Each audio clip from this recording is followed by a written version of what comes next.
EndoFound's Virtual Patient Conference 2020. I'm Diana Falzone. We are so happy to have you here. We have been working tirelessly around the clock to make sure that we could have this patient conference for you, no matter what is thrown at us with this pandemic. So we are happy you're joining us all this evening. I am the Director of Media Relations and Advocacy for the EndoFound, but more importantly, I am a 1 in 10 woman. I have endometriosis. Since I was 11 years old, I've suffered from quote unquote bad periods and ovarian cysts that burst. Yet no one mentioned for all those years that it could have been endometriosis. I never even heard the word endometriosis. I thought pain was normal. I thought pain, menstrual pain, was part of being a woman. It's just what happened. It wasn't normal. And it was not until I was 33 years old that I was in excruciating, debilitating pain that sent me into the operating room that led to my diagnostic of endometriosis. It has been quite a journey for me with endometriosis. It has impacted me on all levels of my life, from dealing with issues in the workplace to simultaneously being diagnosed with infertility that my doctors think was connected to my endometriosis, leading me to have in vitro fertilization that led me to my miracle son, which I am grateful for every day to have my little boy. And I continue to battle endometriosis, just like many of you that are watching right now. And that is why I am so impassioned and emboldened to continue to fight alongside with you, the 1 in 10 woman, to make sure that we are given the best opportunities of enjoying our lives happily, healthfully, and that we're given better treatment options and hopefully eventually in our lifetimes, a cure. So I am your moderator for tonight, and I'm honored to be here. If you're here with us right now, chances are you probably have been diagnosed with endo, think you might have endo, or care about someone who has the disease. We have a lot to cover this evening, but first I want to make sure that you know that this is a fully interactive experience. So be sure to submit a question. As you can see on the screen right now, you click a Q&A at the bottom of your screen, and we are committed to answering as many questions as we possibly can within this weekend. However, if there's a question that we're unable to get to due to time limitation, please submit it to questions@endofound.org, and we will be sure to address those in the near future. For tonight, we have a lot to cover. A very informative lineup for you, ranging from discussing the basics of endo, how to speak to your doctor about endo, which can be like a little intimidating. It's a lot of TMI going on, and messages from our co-founder, Padma, Lakshmi, Dr. Tamer, Seckin, and our keynote speaker, actress Lexi Stevenson. And now, joining me in welcoming the EndoFound Executive Director, Margaret Cianci. Welcome, Margaret. Hi, Diana. I am honored to be here, and I too want to welcome everyone to our first virtual patient conference. It's a wonderful opportunity for us to all get together and learn from one another and help shape the dialogue. While we can't be together in person because of the coronavirus, which we know continues to grow, I heard today that the number in the United States of those who've been diagnosed has grown to 8 million people. So we think it was really important, though, that we continue to get together even virtually. So thank you for joining us. And we have lots of people from many different parts of the United States and many countries. So to get a sense of where everyone is from, we'd like to throw a poll up. If you could answer on your screen and just let us know where you're coming from so we can share the results. What area are you joining us from?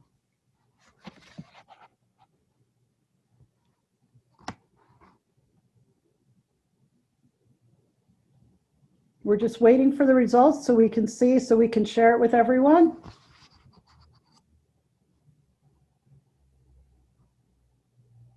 Thank you to all those who voted.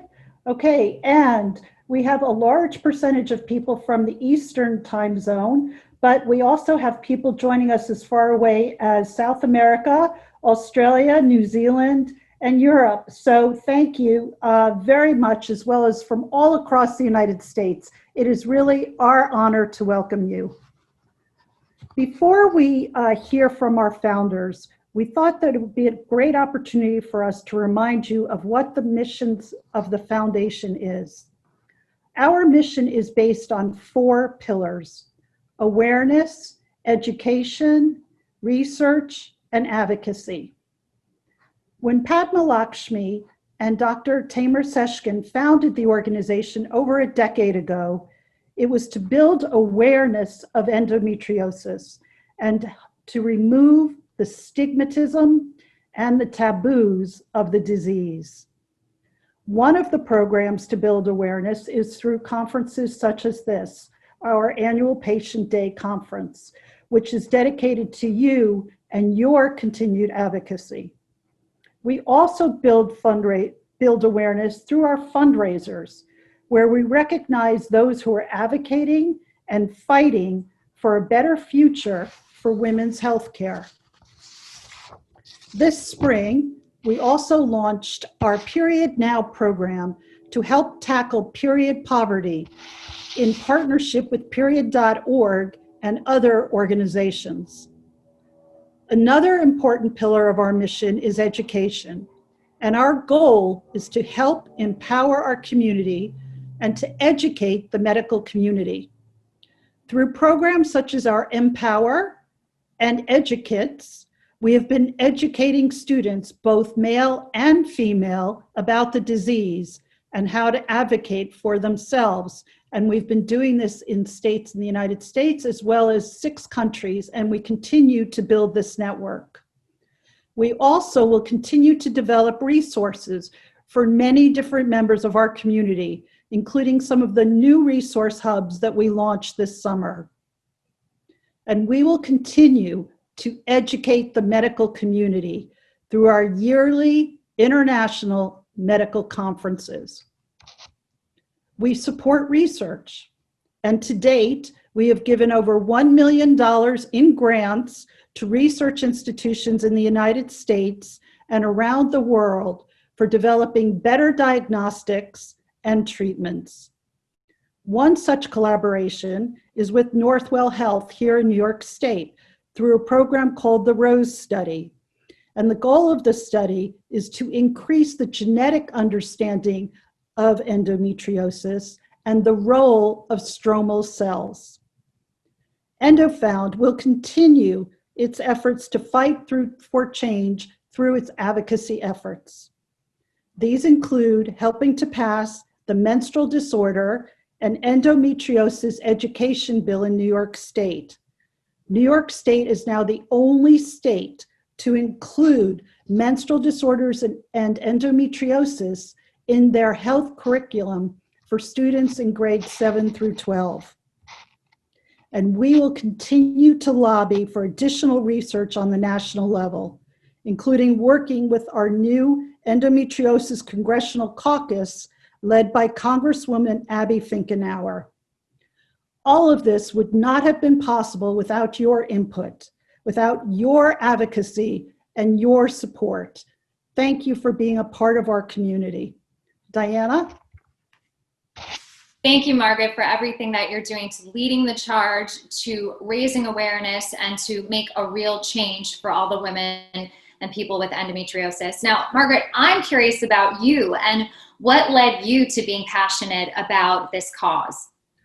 Thank you, Diana. And by the way, we are so thrilled that you have joined the EndoFound staff.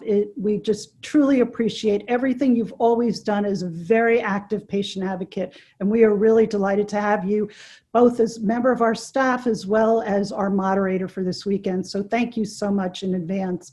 But my story is really one of always wanting to advocate for women. I have been involved in nonprofit for over 20 years and serve on a number of boards, including one called Women Creating Change, because that's what we need to teach women to do, to be able to advocate for themselves. And it's very, very important to me.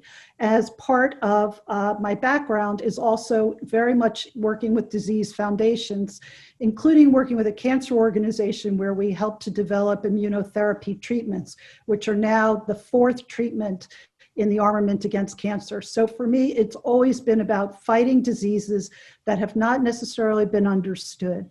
The other part of my job that I've really loved over the course of this past first year, and thank you for asking, Diana, is really listening to the patient's stories. I can't tell you how many stories like yourself, women who've been misdiagnosed, women who have been mistreated by the medical profession, showing up in emergency rooms where they're given Advil and told to go home. I can't tell you, their stories are so important. And to the community, I hope you'll continue to share your stories through our Endo Story portals and share them with each other and share them on social media, because understanding and getting that kind of support is really one of the tenets of our foundation.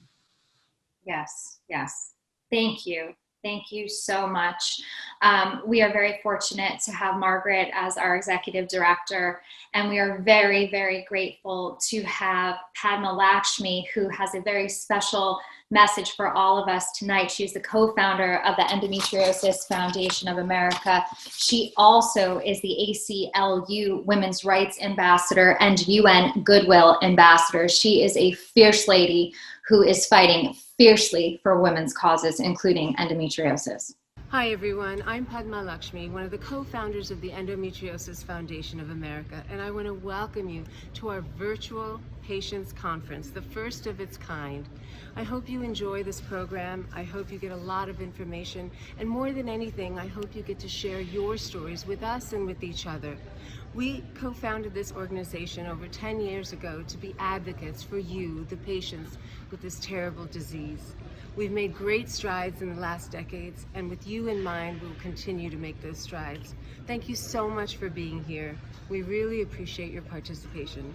Have a great conference. Thank you. Thank you so much, Padma, for that message.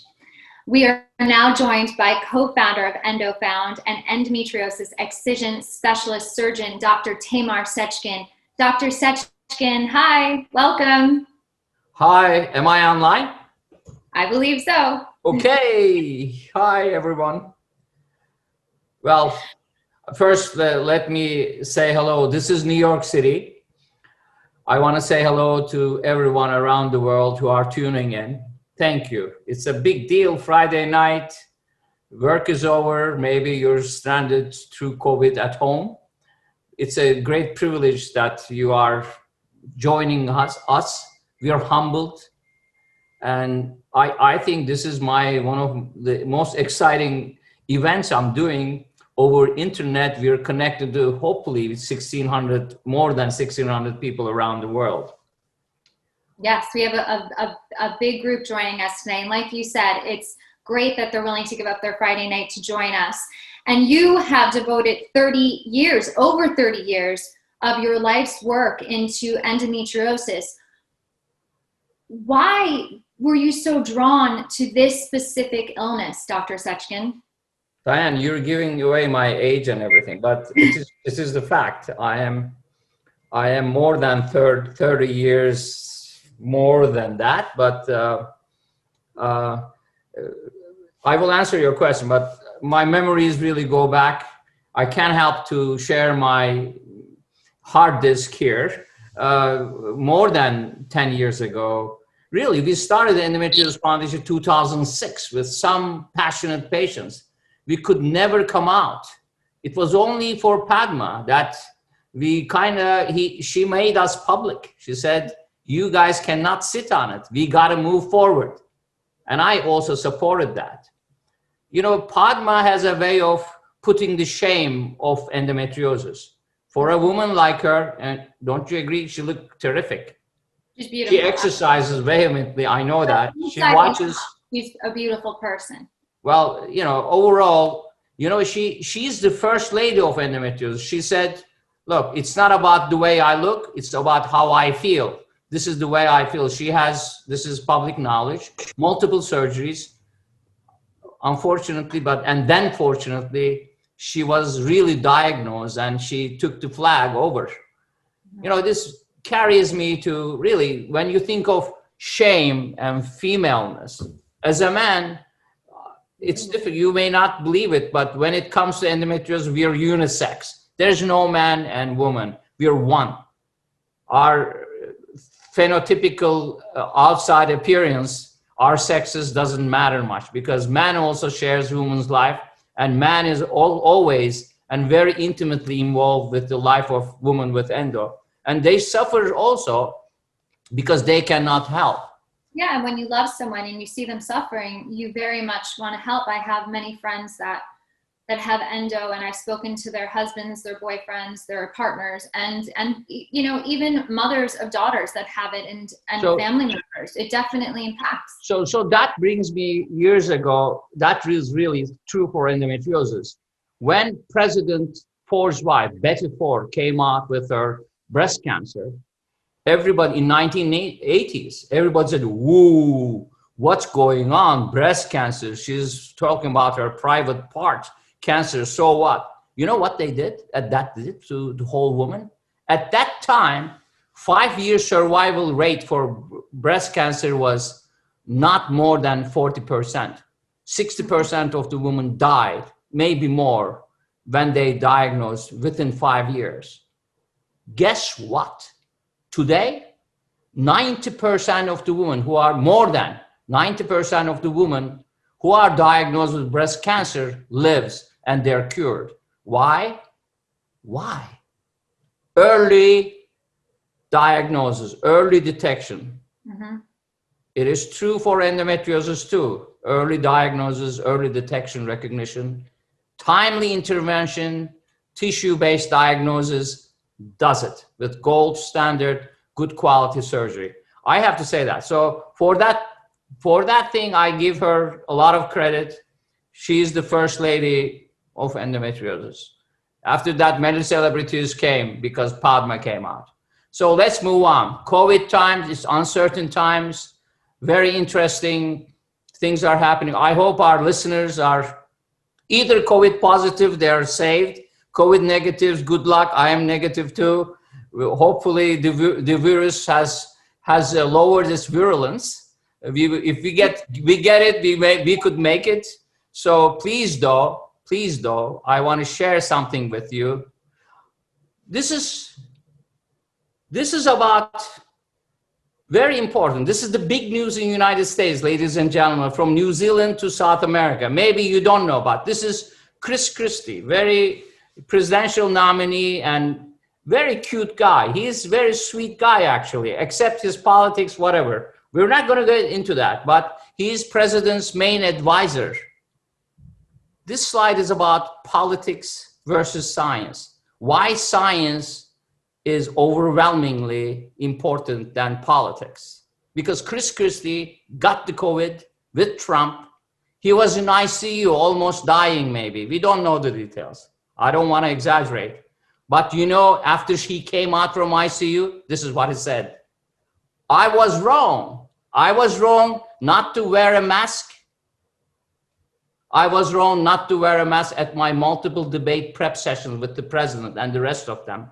I hope that my experience shows my fellow citizens that you should follow CDC guidelines in public, no matter where you are, wear a mask and protect yourself and others. This is important because the world is not flat. The world is round. Sun does not rotate around the earth. Global warming is not a hoax. So we gotta advocate science. We gotta promote the best treatment, protect patients, educating and supporting them. I put this because there's a lot of issue about endometriosis that people have their own opinions. There's a lot of confusion. What is the best treatment? What is the best management? We got to differentiate between management versus treatment. There are problematics about treatments of stages and definition of endospecialists. Throughout this meeting, we're going to go through that. I want to say that endo is not what you see. It's more than what you see. This is a peritoneal endometriosis. On a patient, there is no test. There is no other biomedical marker, MRI, sonogram that tells this patient that has this diffuse disease. You see all these marks around. And this patient can only be heard by her and pain and discomfort and loss of quality of life. So in that sense, I like to quit sharing my screen. But one thing I'm going to share, the reason why endo doesn't get diagnosed, because it is the disease of the peritoneum. This thin lining throughout our gut, from diaphragm to all the way to rectum and vagina, it covers everything. And endo can be placed anywhere in this whole trunk of our body. That's why endo gets diagnosed late. That's why endo is misdiagnosed. That's why endo is mistreated. That's why it takes 12 years for these women ever get diagnosed, forget if they ever get the right treatment. So thank you for your attention. I'm looking forward to a fantastic meeting, and I'm sure the rest of the speakers are going to be excellent. Some of them I listened already. In the end, we'll answer questions. Thank you, Margaret. Thank you, Diane. Thank you, all of you. Thank you, all the patients that taught this disease. It's the patient that taught us. There is no endometriosis specialist, really. Specialists are still developing. There is no, we created this. In this case, we owe that to the patients who suffered with us, and we tried our best to make them feel better. Thank you. Dr. Seckin, we still have a bit of time, and I was hoping, as someone who has endometriosis, I'm still learning about the disease. I feel like I learn more about it every single day, especially now working with the Endo Foundation. Can you just get to the basic definition of what endo is? Because there's even debates on that. Great question. Ladies and gentlemen, we did not rehearse this. This is the most important. What is endometriosis? The definition is itself very complex. Everybody defines the endo differently. Endometriosis is not just displaced menstrual tissue outside the endometrium, outside the uterus. It is the body's reaction, immune and inflammatory reaction of our bodies to a displaced tissue to get rid of it.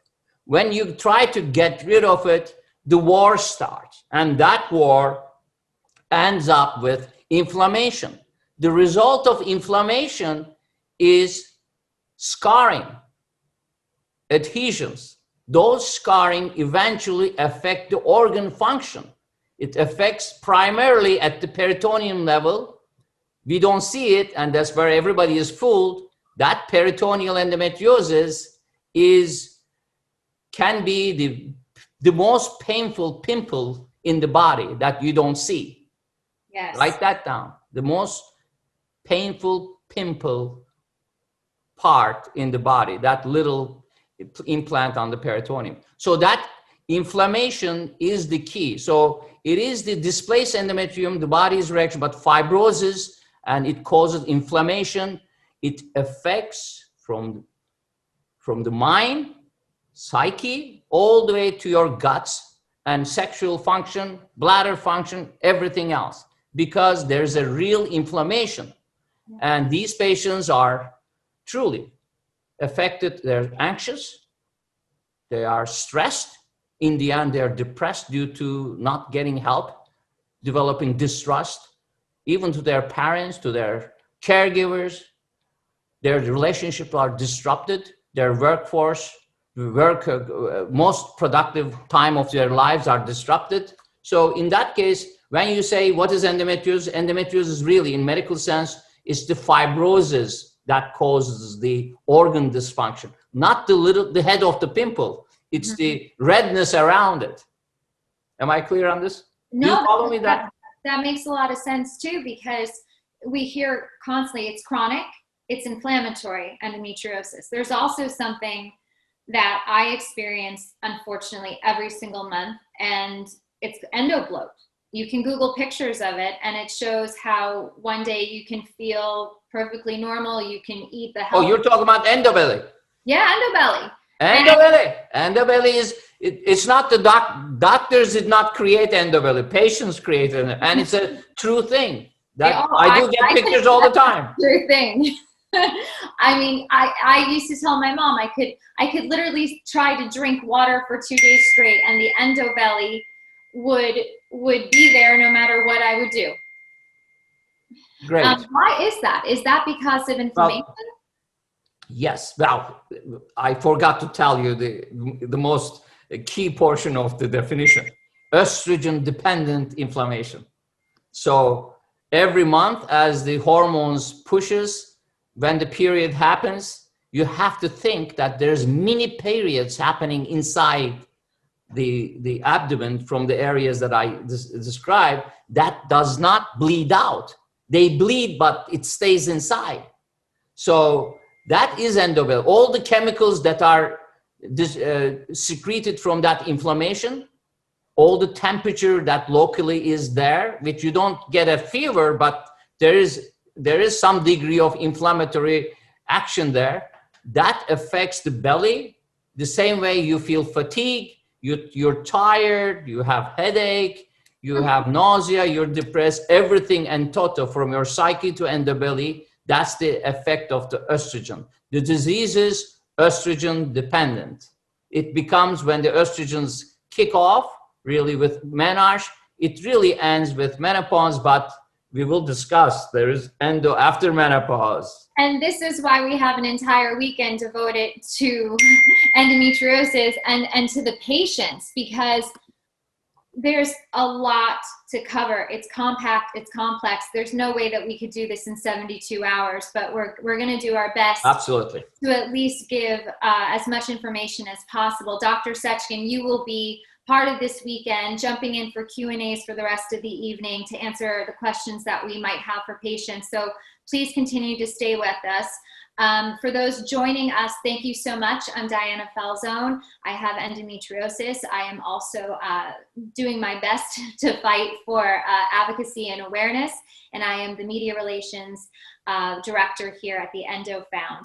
Now we're going to get a little light and a little fun, and we're going to kick off a little bit of a happy hour here for our patient conference with our amazing patient advisory committee who helped plan this weekend and make it possible. So I want to give the floor to the ladies. Hello, Winnie, Latia, Ashley, Tova, McCall, and Andrea with our yellow mocktail or cocktail. And just for those who are joining us and don't have the recipe yet, it is in your virtual goodie bag. So if you weren't able to make it now, you can make it later tonight, you can make it tomorrow or Sunday. So please, ladies, toast.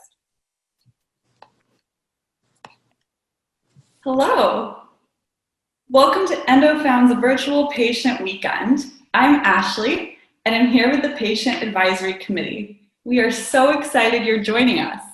Thank you. We hope you find the panels, speakers, and Q&As to be helpful. We know firsthand how difficult it can be to live with endo, which is why we put together this conference, filled with information that can help you wherever you may be in your endometriosis journey. Yeah, I wish there was more information like this. Hope you find this information very helpful. Definitely. And how about we start out by sharing, what stage endo do we all have? And how many years did it even take to get that diagnosis? It's great that you asked that question, Ashley. It took me about 12 years before I was diagnosed, and I was diagnosed with stage 4. Wow, it took me 12 years too. Me too. Same. Wow, ladies, I'm the outlier. It took me 23 years, and it was due to lung collapses that happened during my menstrual cycle, which caused me to be diagnosed. And this is why I'm so excited about this conference. I'm super excited about Sunday topic when we talk about asymptomatic endometriosis, why physicians misdiagnose endometriosis. And that's near and dear because I want to know why it took 23 years for my diagnosis. What about you, McCall? What are you excited about this weekend? Well, thanks for sharing. I'm most excited about Follow Your Gut Endometriosis and Nutrition. As somebody who's experienced GI problems as a result of my endometriosis almost my whole life, nutrition plays a huge role in my endo belly, and my bowel resection hasn't helped. So I'm really looking forward to deep bloat. What about you, Ashley? What are you most excited about? Yeah, I hear you on that. And I'm most excited about the first session tomorrow, where Corinne talks on soothing the pains, mind and body. And also excited for Sunday, Eva is going to speak on how chronic illness taught her to find happiness. These two interest me because though endometriosis causes pain, I like to focus on the joy it brings to my life, such as gathering with the endo community for this incredible weekend. Tova, tell us what you're looking forward to. Thanks for asking, Ashley. As someone who's experienced chronic pain and endometriosis, I'm always looking for tools and ways to be an advocate for myself. So on day 2, I can't wait for the panel Endometriosis Advocates, supporting yourself and others with endo. I've got to say that I can't wait to hear from the fearless leaders of Endo Black and Endo Queer. You know, we're all in this together, and I can't wait to figure out how to be an advocate for myself and also support everybody else who suffers from this awful, awful disease. Andrea, what about you? What are you excited about? Excuse me, I'm sorry, Tova. That sounds amazing. So since endo has impacted every facet of my life, from me having 2 bowel resections and ileostomy to having 1 remaining ovary, I'm really interested in preserving my fertility. And as I enter into my mid-30s, I'm looking forward to the session on endo, hormones, and menopause. What about you, Wendy? What are you looking forward to? Thanks for sharing, Andrea. I'm super excited to learn how pain affects the brain. So I got diagnosed pretty early when I was 17 years old because my mom had endo, and I had my first surgery at 17 and was put on birth controls for over a decade. But the disease manifested outside my pelvic organs. So with many surgery, there comes a lot of deep scar tissues, and that comes with a lot of pain. So I'm really excited to learn how pain affects the brain. So stay tuned this weekend. Wow, ladies, it was so amazing hearing from each and every one. As you see, our diagnoses are so different, but always remember, like Dr. Seckin said, early detection and treatment by an endo specialist is really key to living a good quality of life with endo. So always remember, you're not alone.